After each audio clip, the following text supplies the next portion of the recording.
खोया हुआ जादुई पेंसिल। एक बार की बात है, नटखटगढ़ नाम के छोटे से गांव में मोनू नाम का एक बच्चा रहता था। मोनू को ड्राइंग बनाना बहुत पसंद था।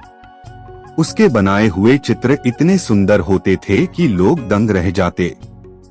लेकिन मोनू के पास एक साधारण पेंसिल थी, जिससे वह कभी कभी सोचता कि काश उसके पास कोई जादुई पेंसिल होती, जिससे वह जो भी बनाए वह असली बन जाए।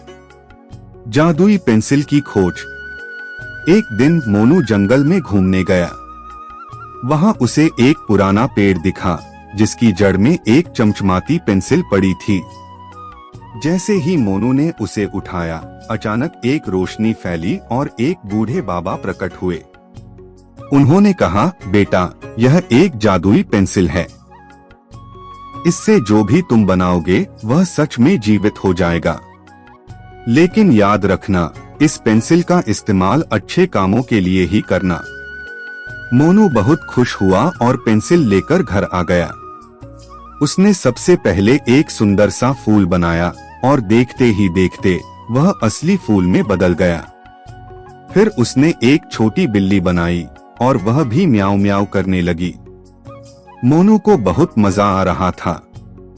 बुरा आदमी और मोनू की चालाकी। लेकिन गांव में भोलू नाम का एक लालची आदमी भी रहता था।